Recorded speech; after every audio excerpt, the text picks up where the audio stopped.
Bien, vamos a ver este tipo de auditoría que desde enero de este año se llama auditoría de cumplimiento. En la práctica era una auditoría sin mucha forma en la misma Contraloría, ¿no? En la Contraloría, si alguien tuvo oportunidad de ver la normativa que emite, la Contraloría tenía un sistema de calidad de los productos de auditoría. Ya una vez, si bien la documentación, estas normas eran muy reservadas, muy solo de uso de la Contraloría, donde se les daba en función al cargo, ¿ya? Entonces, a los auditores les daban los básicos, digamos, los papeles de trabajo que deberían hacer. Los supervisores tenían un famoso libro que ahora se llama Libro Azul, porque tenía una tapa azul, era de un archivador de palanca, ¿no? Pero los ejecutivos manejaban toda la normativa. Y esta auditoría era la que no tenía forma, ya no tenía ni cómo hacer las referencias, los ajustes, todo eso. Entonces se basó en un trabajo por, por la forma y darle ese carácter de auditoría, ¿ya? ¿Por qué razón? Para que se llame auditoría, tiene que tener estas etapas: planificación, ejecución, comunicación y resultados. Pero ¿qué sucede? Esas auditorías son auditorías de acusación, ¿ya? Normalmente terminan en una responsabilidad. Entonces, como cualquier proceso normal judicial, el que acusa tiene que también darle opción a la persona de defenderse. Entonces, para eso se ha creado esta etapa que se llama proceso de aclaración, ¿no? Entonces, el proceso de aclaración servía para que los involucrados puedan desvirtuar los cargos que tenían, ¿ya? Pero esta auditoría, a diferencia del resto, ¿ya? El resto de las auditorías, es de carácter secuencial. ¿Qué significa? Que primero planificamos, después ejecutamos y después comunicamos los resultados, ¿no? Es decir, lo que planificamos, ¿no? Todo el documento, el MPA, los programas de auditoría, todo eso nos va a servir de base para obtener evidencia y evaluar esa evidencia. A ver, por ejemplo, si hacemos una auditoría, y pondremos el nombre alcalde de Cochabamba, debe tener unas 60, 70 cuentas bancarias, ya, cuentas fiscales. En la planificación hemos decidido revisar 5 o 6 de esas cuentas. Entonces, si hemos definido qué cuentas vamos a revisar. Entonces, resulta que la alcaldía tiene ambientes dispersos por diferentes lados. Tienen la Plaza Colón, tienen el pasaje Sucre, tienen la plaza principal, tienen la Colombia, tienen las casas comunales. Entonces, para armar la auditoría tenemos que agarrar y revisar al azar ciertas etapas o ciertos lugares, pero para eso tenemos la planificación. Y lo que hemos planificado lo volvemos ejecución, obteniendo evidencia y evaluando. Y en base a esta evaluación de evidencia y esta documentación vamos a sacar lo que es nuestro informe de auditoría, ¿ya? Eso sí, las auditorías operativas, auditorías financieras. Pero ¿qué pasa en una auditoría de cumplimiento o la auditoría especial?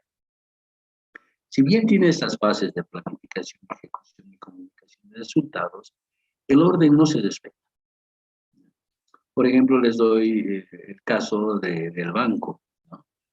Resulta que un cliente va, se queja de que uno de los cajeros le ha movido sus cuentas bancarias sacando una buena cantidad de dinero. Pues al hacerse esta queja, el banco recibe y lo primero que hace le instruye al auditor interno y le dice: tienes 2 días para dar el informe. Entonces el auditor interno lo que hace es ir a evaluar las cámaras y evaluar la documentación del cliente, y al revisar las cámaras se da cuenta si el cajero ha hecho o no lo que dice el cliente. Ya tiene el informe, ¿no? Entonces lo que sí le falta son los papeles de trabajo. Entonces, después del informe, va a hacerlo. Para enviar su carpeta de auditoría a la ASFI para que la revisen, la aprueben, va a hacer su notificación, ¿no? Porque la ASFI pide que se... Como ven, la auditoría se ha hecho al revés. Primero se ha hecho el informe, luego se ha hecho los papeles y finalmente se ha hecho la planificación, ¿no? Y ocurría eso normalmente en las auditorías especiales que se hacían en la Contraloría. Por ejemplo, encontrábamos un almacén que se habían llevado bienes del almacén y bienes caros. Lo que hacíamos era hacer el recuento y en base al recuento que hacíamos en el día teníamos el informe, elaborábamos el informe, después en base al informe sustentábamos los papeles y después la planificación. Entonces es un orden que no se respeta siquiera. Si ven la definición de esta auditoría en la parte de planificación, van a ver que la planificación no es rígida, es flexible y puede cambiarse en cualquier momento. Entonces, no dice también que debe hacerse primero la planificación, ¿no? Entonces, eso depende de las necesidades, ¿no? En un banco, por ejemplo, hay un siniestro, un atraco a una agencia bancaria, resulta que hay que presentar la información al seguro dentro de los 3 días y junto con el reclamo al seguro hay que mandar un informe de auditoría. Y el informe de auditoría hay que hacerlo rápido y después se hacen los papeles, ¿ya? Entonces, no hay un orden preestablecido en estas auditorías, ¿ya? Ahora bien, estos informes pueden ser de 2 tipos. Puede haber informe de control interno o puede haber un informe o varios informes de responsabilidad. Entonces, si se saca un informe de control interno, este informe no se queda ahí, ¿ya? Hay que hacerle seguimiento a la implantación de las recomendaciones. Entonces, si este primer seguimiento no se ha completado la implantación de las recomendaciones, se hace un segundo seguimiento. Si en este segundo seguimiento no se ha implantado, se hace informe de responsabilidad por incumplimiento a la implantación de recomendaciones. ¿Ya? Entonces, de aquí sale un informe de auditoría con responsabilidad administrativa, normalmente. Ahora, ¿qué pasa si sale un informe de responsabilidad? Independientemente si es civil, si es penal, si es administrativa, ¿ya? Entonces, este informe va a estar sujeto a un proceso de descargo. Entonces, el involucrado lo que va a hacer es presentar documentación de respaldo que justifiquen que él no es responsable. Entonces, el auditor lo que va a hacer es evaluar esos documentos de descargo. Y si encuentra en esos documentos de descargo que hay algunos indicios que permitan incrementar el daño económico o el número de involucrados, aquí hay que hacer un ampliatorio, ¿ya? Puede hacerse 1, 2, 3, 4 ampliatorios, ¿no? Pero todos los ampliatorios, más el informe preliminar, se van a someter a un solo proceso complementario. Entonces, solo debe haber un informe de responsabilidad complementaria. Ya puede haber varios de responsabilidad, varios ampliatorios, pero el complementario solo es uno. Ahora, ¿cuándo se hace este informe ampliatorio? ¿Ya? Se hace informe ampliatorio de responsabilidad cuando se incrementa el número de involucrados o se incrementa el daño económico. ¿Qué sucede si en el proceso de descargo, en la evaluación de descargo, se va a disminuir el número de involucrados y se va a disminuir el monto? Eso se lo activa directamente en el descargo, ¿ya? Entonces, esto hagan de cuenta que es un documento de carácter legal, ya que no pueden agarrar y decir, por ejemplo, iniciar una denuncia. Hablaremos del órgano judicial. Si yo estoy denunciando en un documento a 5 personas y al día siguiente me entero de que habían sido 6, no voy y digo, présteme el documento para aumentar el sexto, ¿ya? Entonces, en memoria a la parte voy a incrementar solo por 1, es decir, este más es, ¿ya? Pero dentro del caso tantos, ¿ya? Porque los documentos presentados, evaluados, ya no pueden ser modificados, por eso se hacen los ampliatorios, ¿ya? Ahora bien, ¿qué pasa con estos informes de la validez de estos informes? ¿Ya? En el caso donde está la flechita de arriba, ¿ya? Quiere decir que los informes elaborados por firmas de auditoría privadas o unidades de auditoría interna del sector privado solo pueden llegar hasta acá. O sea, ellos no hacen evaluación de descargos, no hacen seguimientos. ¿Ya? Por lo tanto, esos informes que emanan en el sector privado son informes simplemente que sirven de pista, de auditoría, de guía, ¿ya? De cómo hacer una investigación. Pero en cambio, en el sector público, el informe complementario, una vez terminado, es prueba preconstituida. Sirve para ser presentado dentro de un proceso judicial, ya sea en materia civil o penal o también administrativo. Ahora, una cosa muy diferente es quién determina. Por ejemplo, hablaremos de un informe. ¿Qué pasa? Y esto es real, ¿ya? En la alcaldía de Cochabamba se vio que el alcalde no cumplió con el segundo trabajo de seguimiento al informe de auditoría y había muchos incumplimientos. Entonces, la Contraloría saca ¿qué? Un informe de responsabilidad administrativa. El alcalde presenta su evaluación de descargo. Entonces dice, no, aquí no había necesidad de ampliatorio. Ya estaba claro que no había implantado. En el complementario se ratifica que hay responsabilidad administrativa. Entonces ese informe va a pasar a manos de una instancia en la alcaldía que es el Consejo Municipal, que tiene que estar encima del alcalde. Entonces el Consejo Municipal, que dependía del alcalde, decide sancionar, activar la responsabilidad que pide la Contraloría como indicio, que no puede desvirtuarse. La Contraloría ha dicho hay indicios de responsabilidad administrativa. Significa que hay la responsabilidad administrativa. Pero ahora, ¿quién la determina? El Consejo. Y el Consejo decide darle una sanción de descuento de su salario del 1% del mes de julio, por decir, hacer descontarse en 5 meses. Esa es la decisión que tomó el Consejo. Entonces, porque ellos son los que determinan la sanción. ¿Ya? Ahora, ¿qué pasa dentro de estas actividades, de esta auditoría? Hay que tener presente estos dos aspectos, lo que son las técnicas de auditoría y los procedimientos de auditoría. Licenciado, Sí, perdón que le corte. Y una dime. preguntita, ¿quiénes están en el consejo? A los concejales, si es de la alcaldía, al alcalde lo procesa el consejo. O sea, el consejo no hace el informe de auditoría. El consejo lo que va a hacer es dar la sanción a ese informe de auditoría. ¿Ya?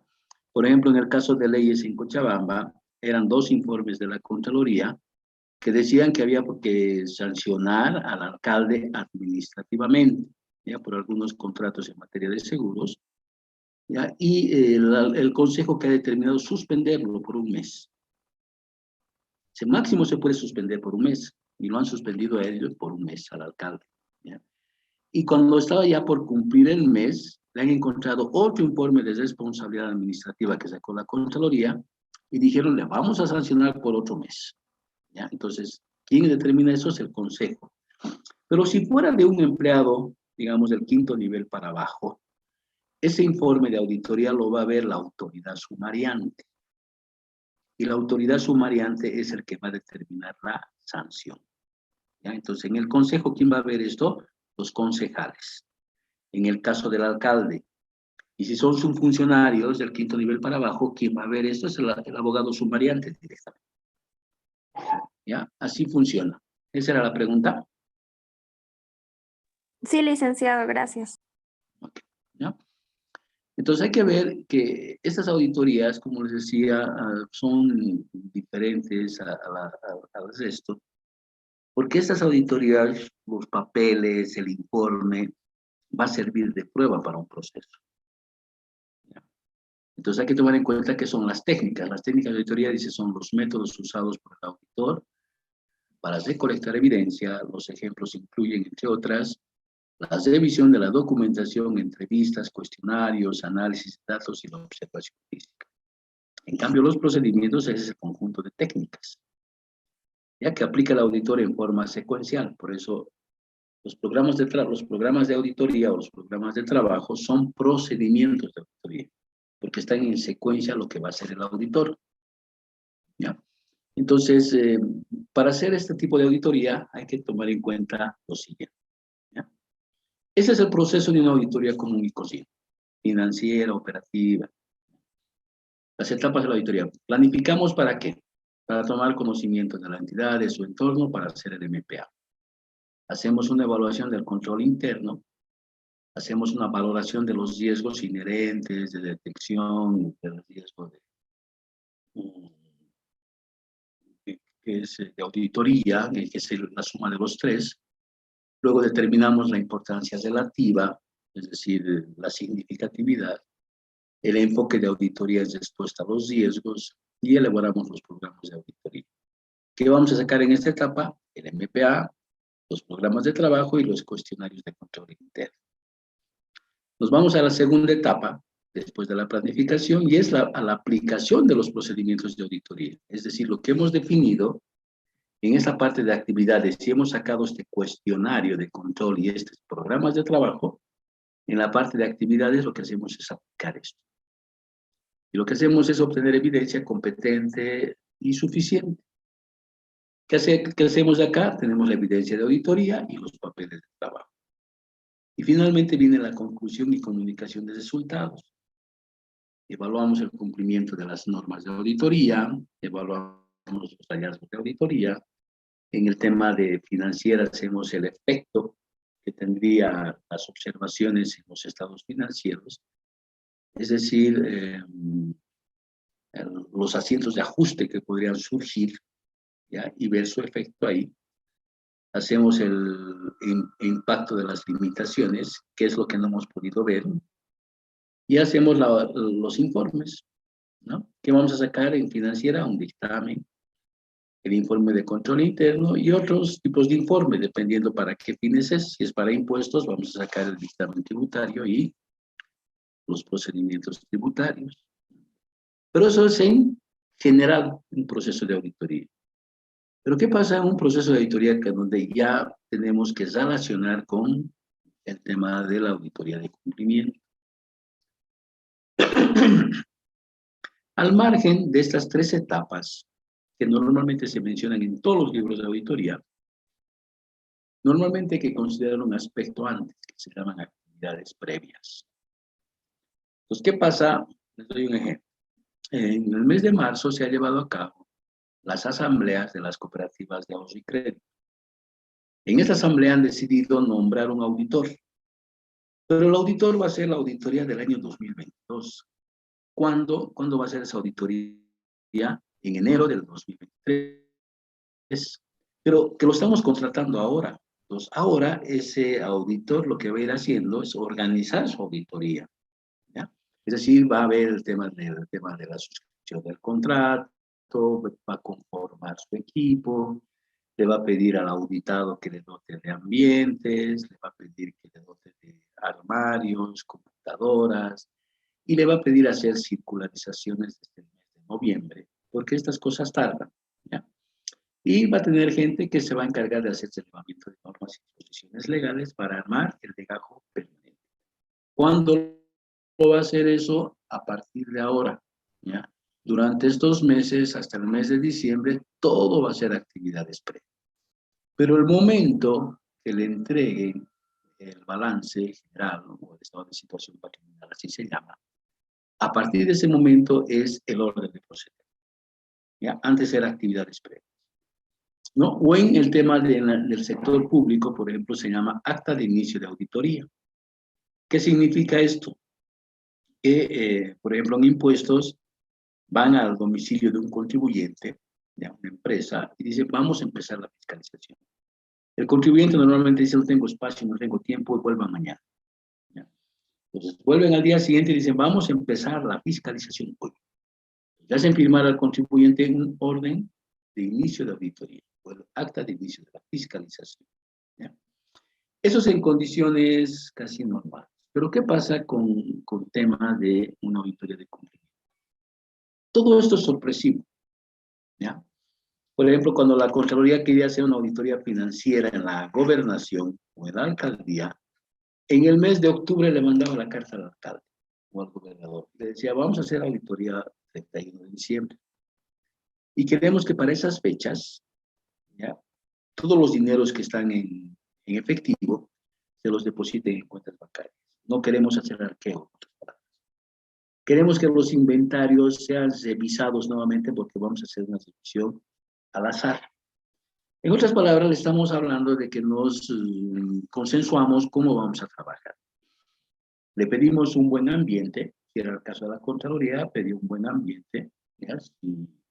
Si era frío, le pedía con calefacción, con medidas de seguridad, llave, gaveteros, ¿no? Pero cuando la Contraloría sacaba una orden de auditoría para una auditoría especial, por decir, en el tema de impuestos de aduana, era sorpresivo. Tenía que entrar al día siguiente y el ambiente que exista, lo que esté, lo que dé, ¿ya? Algunas veces el auditado no quería dar ambiente, ¿no? Me ha tocado que me decían, sí, está bien, van a empezar, pero no tengo ambientes. Entonces yo voy a venir mañana y me llevo mis papeles a mi casa, pero voy a trabajar aquí, a un escritorio y listo. ¿Ya? Entonces, ¿cómo son esas auditorías? Sorpresivas. No son consensuadas como una financiera. ¿Ya? Ahora, ¿qué pasa con la planificación como un proceso de auditoría normal? Aquí determinamos el enfoque de auditoría, es decir, de ver si va a ser que vamos a creer en sus controles internos para hacer menos pruebas sustantivas. Vamos a evaluar los 3 tipos de riesgos que hay, ya por tipo de revisión, ¿no? Para ver si la revisión, por decir, es disponible, qué riesgos inherentes va a tener, qué riesgos de detección y qué riesgos de control van a tener la revisión de disponible. Y vamos a evaluar esos riesgos y vamos a empezar a seleccionar nuestros procedimientos de auditoría. ¿Y qué actividades vamos a tener? Vamos a tener un plan general de la auditoría, que es el MPA. Vamos a ir armando ese MPA, ¿ya? Vamos a definir la naturaleza y extensión de los procedimientos de auditoría. Es decir, vamos a agarrar y vamos a decir, este periodo vamos a hacer esto, y empezamos a ordenar. Y también vamos a determinar recursos y tiempos, ¿no? Es decir, qué tiempo nos va a demandar la auditoría y qué tipo de recursos vamos a requerir. Por ahí vamos a necesitar dinero para viáticos, para pasajes, etc. Y de todo esto lo que vamos a hacer es sacar términos de referencia. ¿Qué es el resultado de esto? El MPA y los programas de trabajo. Pero ¿qué pasa con una auditoría de cumplimiento? Esto no es relevante, ¿ya? Por ejemplo, ha salido la denuncia, dicen, vamos a auditar el tema de Max Mendoza. Listo, ¿cuál es el problema? El problema es que alguien lo ha nombrado a ese cargo. ¿Y qué se va a revisar los nombramientos? Y listo, comparar con lo que dicen las normas, ¿no? No se necesita hacer planificación. Por lo tanto, no es relevante. Y en el caso de los programas de trabajo, por ejemplo, de auditoría financiera, hacemos un programa de trabajo por rubro, es decir, por disponible, por exigible, por realizable. Pero en una auditoría de cumplimiento es un solo programa, ¿no? Un solo programa y con unos 5 o 4 procedimientos, a lo mucho. En cuanto a la ejecución, hacemos la obtención de elementos de juicio, ¿ya? Vamos sacando, analizando los papeles y hacemos la evaluación de documentos. En otras palabras, hacemos la aplicación práctica de los procedimientos definidos en la planificación y recolectamos las evidencias. ¿Qué nos va a dar esto? Los papeles de trabajo. Pero en una auditoría de cumplimiento, ¿qué hacemos? Lo importante es una opinión legal. O sea, preguntarle al abogado si lo que estamos revisando va a dar lugar a responsabilidades civil, penal, administrativa, etc. Necesitamos la opinión del abogado, que no se da en una auditoría financiera o operativa. Ahora, puede darse que se requiera análisis de control interno. Sí, muy rara vez, pero se da, ¿ya? Y de aquí vamos a referir, sí, como va a ser un trabajo que va a servir de base para un juicio, necesitamos papeles de trabajo debidamente legalizados. No son papeles como son legalizados o autenticados. Y en temas de comunicación de resultados, ¿ya? ¿Cuál es el objetivo? Emitir una opinión en base a la auditoría. Normalmente en una auditoría financiera hacemos supervisión del cierre, ¿ya? Es decir, preguntamos si se ha controlado las referencias, las marcas, etc. Una supervisión general y también el control de calidad. En parte de tributos se hace un formulario para ver si se han revisado ciertos aspectos tributarios, previsionales, laborales. Y después de eso se conforma un comité de auditoría, porque no es un auditor el que va a definir cuál va a ser el dictamen, sino va a ser un comité, ¿ya? Para ver si va a ser limpio, salvedades. ¿Qué va a salir de esto? Informes, dictamen, informe de control interno, seguimientos, procedimientos tributarios, dictamen tributario, etc. Pero en una auditoría especial, ¿qué es lo importante en esta comunicación de resultados? La compatibilización. En un informe de auditoría especial hay, dependiendo del tipo de informe, puede haber hasta 3 informes. Por ejemplo, si es un informe de obras, ya, por decir el auditor, ha decidido revisar una obra. Entonces, por una obra, primero, para determinar si hay responsabilidades, necesita la opinión legal. Y aparte necesita un soporte técnico, es decir, que un ingeniero vaya y analice la obra. Y el ingeniero va a hacer su informe, el abogado va a hacer su informe, y el auditor va a hacer su informe. Y entre los 3 informes hay que compatibilizar. Significa que no exista incoherencias, ¿ya? Que den lugar a que el informe se caiga en un proceso judicial. Entonces, ¿qué normalmente se fija en esta compatibilización? Que el daño económico sea exactamente el mismo en los 3 informes. Que los nombres y apellidos de los involucrados sea exactamente el mismo. Y la disposición vulnerada también sea la misma. Porque si se dan cuenta, nosotros estamos acusando a alguien por vulnerar una disposición legal, una norma o un contrato. Por lo tanto, todos los informes deben decir por vulnerar eso, ¿ya? Si no está bien compatibilizado, el informe, muchas posibilidades de que se caiga o que por lo menos sea declarado nulo. Por más de que la evidencia sea probatoria, pero hay un aspecto legal formal que hay que cumplir, ¿ya? Por ejemplo, ¿qué pasó en algunos casos? Un informe legal de un caso de la alcaldía de Quillacollo. Resulta que el informe de auditoría hablaba de incumplimiento o vulneración a la ley de municipalidades. Y en el informe de legal pusieron que era la ley orgánica de municipalidades. Son 2 disposiciones diferentes.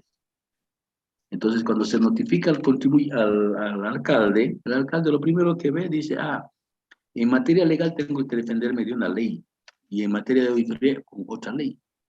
Entonces le pide al juez, pues en base a ver que se pongan de acuerdo en la Contraloría en base a qué ley van a procesar. Entonces, eso ha demorado por lo menos 1 año, ¿ya? Por eso es clave la compatibilización. Ahora, como resultados diferentes de una auditoría financiera o una auditoría operativa, es que aquí va a salir informes de responsabilidades y también salgan informes de ampliatorios. Ampliatorios, ¿por qué salen? Hemos dicho porque se incrementa el daño económico o se incrementa el número de involucrados. Si se disminuye, hemos dicho directamente en el informe complementario se disminuye. ¿Ya? Es como una demanda, ¿ya? Una denuncia. Por ejemplo, a un diputado, en el caso de Max Mendoza, le ha iniciado la acción por incumplimiento de deberes, por conducta antieconómica, por usurpación de funciones y nombramientos ilegales. En el transcurso del proceso se va a ir descartando, se va a ir bajando. ¿Ya? Pero ¿qué pasa si dicen, queremos meterle por un delito más? Entonces esa demanda está incompleta. Entonces, ¿qué hay que hacer? Otra demanda completando esta otra.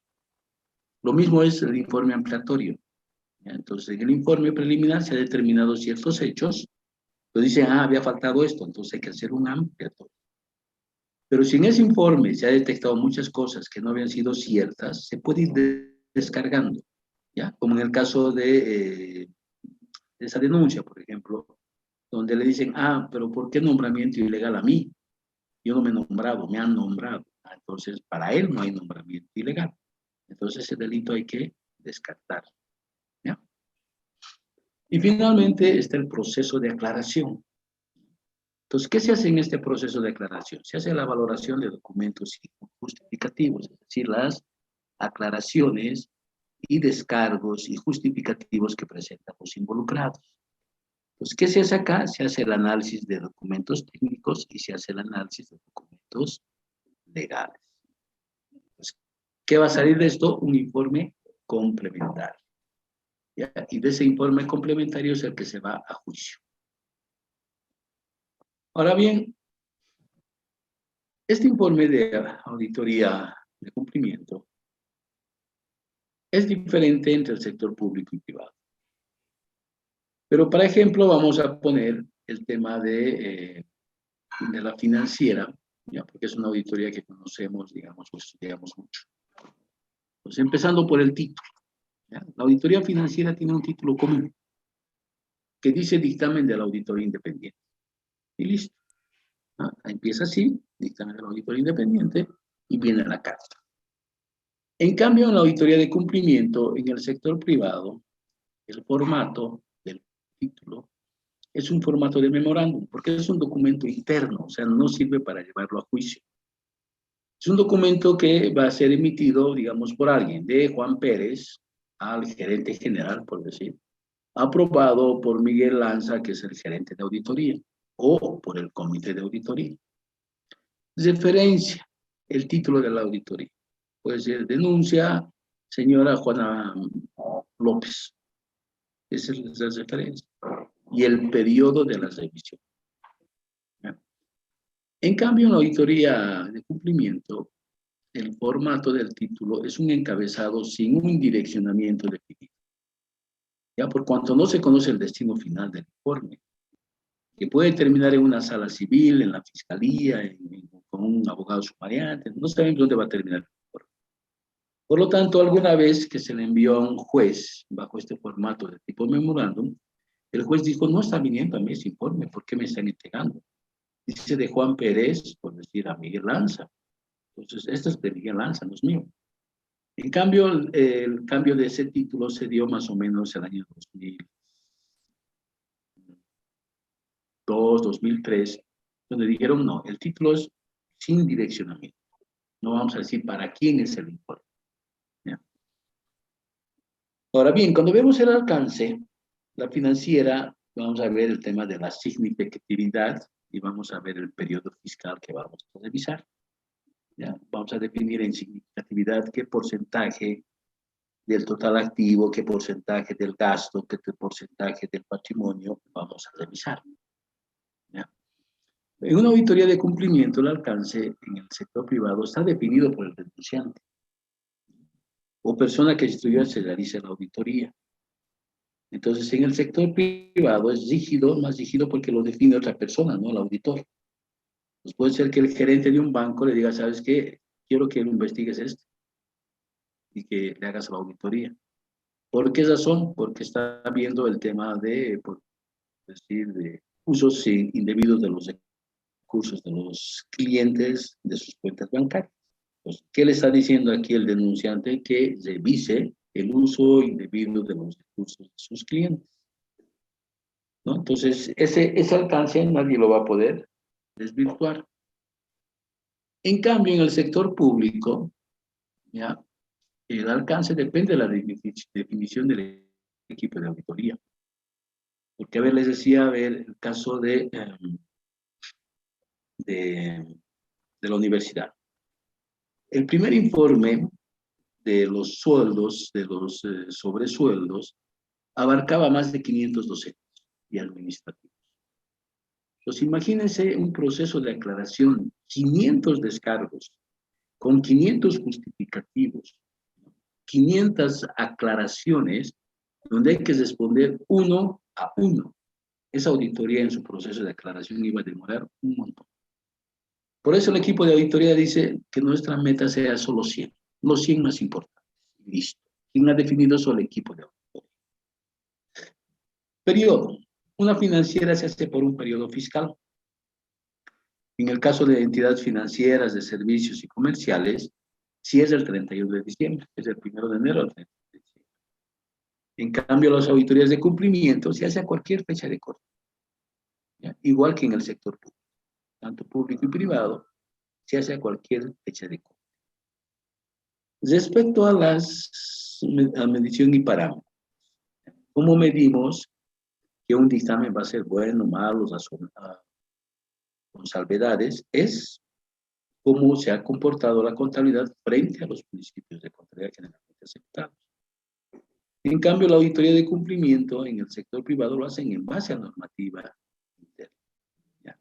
Vamos a tener la oportunidad de ver algunos informes en el sector privado y van a ver que estos van en base a normativa interna. Y el sector público, los informes de cumplimiento están basados más en una norma general. ¿Ya? Primero, disposiciones legales, luego en normas administrativas, que son propias de los trabajadores, y finalmente contratos. Entonces, medimos en eso la auditoría, por eso se llama auditoría de...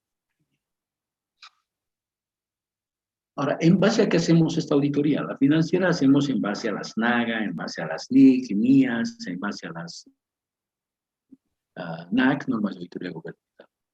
Pero las auditorías de cumplimiento en el sector privado no hay normas. Entonces se recurre al juicio del auditor, es decir, a la experiencia del auditor.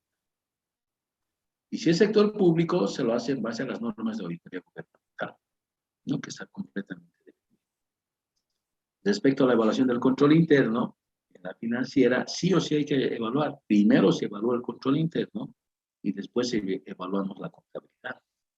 ¿Por qué hacemos esto? Porque con la evaluación del control interno podemos obtener aquellos factores claves que nos dicen, sí, está bien manejado, ¿por qué vamos a trabajar muchos revisando saldos si está bien revisado?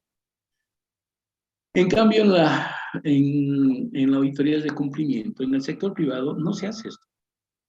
¿Ya? Control interno. Directo es sustantivo. Les decía, el vehículo de la entidad se ha siniestrado, hay que declarar al seguro y pide un informe de auditoría. Pero el informe de auditoría es directo, narra los hechos, comenta lo que ha sucedido y no hace valoración de control interno. No existe. En el sector público es opcional, ¿no? Si el auditor no ha encontrado responsabilidades, va a tener que hacer control interno. Ahora, estas auditorías, ¿con qué frecuencia se hacen? En el sector de las auditorías financieras se hacen de manera anual. Son auditorías recurrentes, normalmente con fines tributarios. En el sector privado,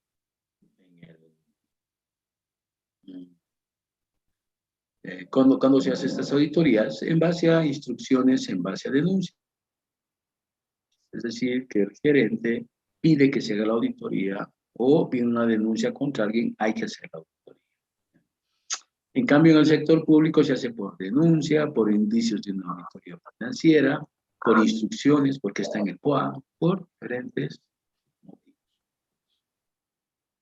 Luego, la activación de responsabilidades. La financiera no puede activar ninguna responsabilidad. Pero ya les dije en algún momento, la justicia en Bolivia es tan mala, ya que no hay profesionales jueces formados en temas financieros, económicos, que si yo le meto juicio con un informe hecho por cualquier persona y es financiera, si la otra persona no se defiende, el juez va a admitir. ¿Ya? Pero en condiciones formales, legales, no activa ninguna responsabilidad. Lo mismo ocurre con los informes de auditoría de cumplimiento del sector privado. Simplemente sirve de guía para la investigación, es una pista de auditoría. Pero no sirve para sustentar una sentencia. Ya les comentaba el caso de Juan Pari, del Banco Unión. Ahí se han hecho como 5 informes de auditoría. Pero desde el momento que tiene este formatito de tipo memorándum, aprobados, revisado, el fiscal dice, ese informe es para el gerente, es entre ustedes. No tiene un carácter general público. Por lo tanto, para mí me sirve simplemente como guía. En cambio, la auditoría de cumplimiento en el sector público, yo puedo sacar respuestas administrativas, civil y penal. Respecto a las marcas y referencias, la financiera se hace con bolígrafos rojos, marcas de ida y vuelta, luego se referencian números iguales, pero en la auditoría de cumplimiento igual son referencias normales, como si fuera una financiera lo hace. Pero en el sector público, la auditoría de cumplimiento se debe hacer con 2 ejemplares de papel de trabajo. Uno para el auditor y otro para medios de prueba. Es decir, que si el informe va a requerir un fiscal, hay que darle los papeles de trabajo al fiscal. Es decir, un juego de los documentos que sustentan la responsabilidad. Y eso puede ir donde un fiscal, puede ir a la FELCC, puede ir al órgano judicial. ¿Qué legajos se arman en esas auditorías? En la financiera hay 4: permanente, planificación, consciente, resumen. En el sector privado, la auditoría de cumplimiento solo es un legajito, es un archivador de amarillo, un folder, que le ponen en Paco y ahí está todo el trabajo. Ya, es solo consciente. En el sector público se saca 2 legajos, consciente y resumen.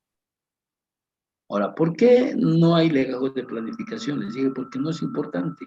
¿Ya? El legajo de planificación, de control interno, en el tema de que sí se ha hecho, ¿no?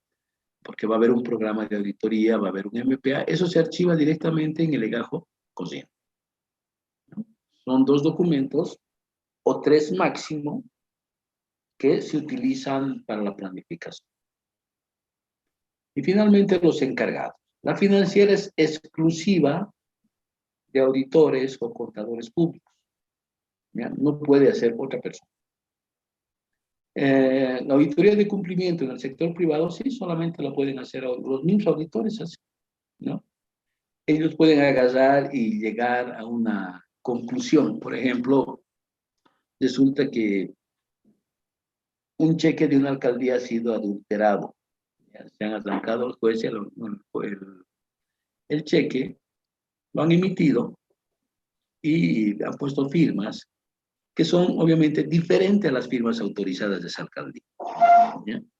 Entonces llega al banco, alguien denuncia y el cheque es detenido.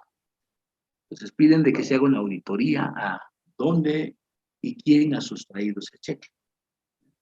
Pues el cheque que ha sido detenido en el banco va a ser sometido a una auditoría. Entonces, el gerente del banco pide que el auditor interno haga una auditoría. ¿Y el auditor interno qué va a hacer? ¿Ya? Va a agarrar y va a mencionar de que las firmas son falsas, son adulteradas, que no es la firma, etc. En una auditoría de cumplimiento en el sector público, el auditor no puede decir eso. ¿Ya? Para ello están los apoyos que son abogados, que son especialistas, que pueden ser grafotécnicos, que pueden ser personas expertas, pero el auditor no puede hacer lo que hace en el sector privado. ¿Ya? De agarrar y aseverar cosas que no le competen al auditor. Es más, en el sector público, por ejemplo, es bien notorio, digamos, que se ha construido por sí una escuela. Y se ha definido que la dirección debe tener porcelanato. ¿Ya? Y más aún, porcelanato de primera. Y le ponen algunos industria italiana. Y cuando se hace la obra resulta que no es porcelanato, simplemente es cerámica, y es cerámica nacional, y de segunda calidad. Entonces está a la vista, pero el auditor no puede decir eso. Tiene que contratar necesariamente o ver este trabajo un ingeniero. El ingeniero sí está capacitado para decir todos esos elementos técnicos. Bien, ¿alguna duda, alguna pregunta acá?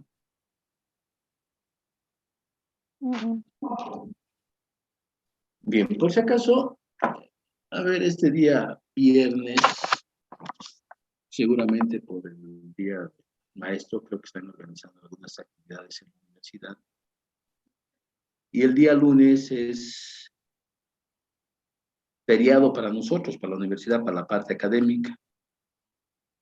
Entonces, el examen, que ya teníamos que haberlo tomado, lo vamos a tomar el día 8, el próximo miércoles. ¿Está bien? Solo de los temas de responsabilidad, normas de auditoría, y hasta aquí. Hasta donde hemos avanzado aquí. Lo que avanzamos el miércoles ya no. ¿Está bien? Sí, está bien, licenciado. Listo, entonces hasta el día miércoles, cuídense. Lo voy a subir a la plataforma ahorita esta presentación y también el comunicado, ¿sí? Licia, ¿me escucha? Sí, te escucho. Elisa, en una preguntita, en uno de sus cuadritos mostraba que en una auditoría financiera es el dictamen del auditor independiente, ¿no es cierto? El título, sí. Sí, pero eso ya cambió, ¿verdad, licenciado? Ahora se le dice informe del auditor independiente, ¿no es cierto? Bueno, según la RND que salió en 2018. Mira, pero el título es estándar, a eso me voy, ¿ya? Algunos ponen, por ejemplo, en el banco, como está con base NIF y nuevas normas de la ASFI, dicen opinión del auditor independiente. En otros ponen dictamen independiente, ¿no? Pero el título, lo que me refiero, es común, ¿ya? Entonces, si ahora viene una normativa, porque eso viene en normas internacionales, que el Colegio de Profesionales en Bolivia decide aceptarlas, dice, ¿no? Entonces, el título va a ser este, pero es el mismo título, a eso me refiero, ¿ya? En cambio, en una auditoría de cumplimiento, por ejemplo, si yo voy a hacer una auditoría en este momento, por decir, de gastos indebidos a la alcaldía, es decir, de gastos que han realizado de compras de bebidas alcohólicas, cosas que no deberían comprar. El título que yo le voy a dar posiblemente sea diferente al título que le dé otro auditor que vaya a hacer el mismo trabajo. ¿Me entiendes? El título este encabezado que estamos hablando acá, va a ser diferente, ¿ya? Yo le puedo llamar auditoría de gastos prohibidos, auditoría de cumplimiento de gastos prohibidos. Otro le puede llamar auditoría, por decir, de cumplimiento del Decreto Supremo 21364. Otro le puede llamar auditoría de cumplimiento de gastos no reconocidos por el Estado. Entonces, ¿qué pasa con la SNAC en el sector público? No tiene un nombre así definido y tampoco se dice a quién está yendo, sino se pone simplemente el título del informe. ¿Ya? Por ejemplo, puede ser auditoría en el Servicio de Impuestos Nacionales, auditoría de cumplimiento en el Servicio de Impuestos Nacionales, caso, digamos, fiscalización en polvo, ¿ya? En cambio, aquí en la financiera, lo que tú dices puede ser cierto ahorita, ¿ya? No estoy al tanto de esos cambios. Puede decir qué es opinión del auditor, qué es dictamen del auditor, pero es un título exactamente similar para todos. A eso me refiero, ¿ya? Y es variable dependiendo de dónde se ha hecho. ¿Ya? En el banco, por ejemplo, el último informe de auditoría que tengo,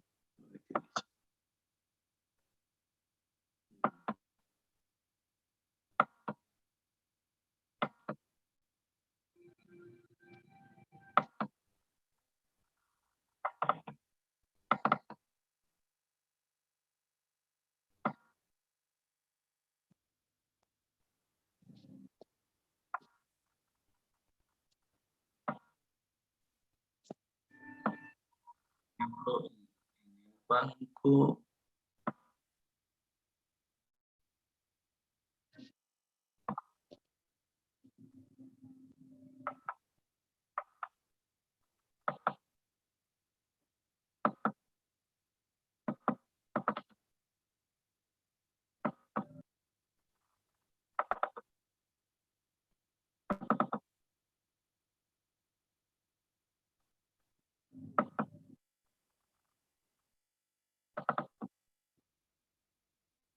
no encuentro mis dictámenes del banco, pero es el mismo, a eso me refiero, ¿ya? Que no es como les estoy mencionando acá, de que este título tiene un encabezado sin direccionamiento definido y un nombre también que no es definido, es variable, porque es específico ese trabajo. ¿Ya? Esa es la diferencia, ¿sí? Eso les veo de qué se trata esto de la financiera. Voy a ver el último dictamen del banco y les comento. ¿Está bien? Está bien, Lisa. ¿Ya? Bien, entonces voy a recordarles que el examen es el próximo miércoles y voy a subir esta presentación. ¿Ya? Cuídense hasta el día miércoles. Hasta luego.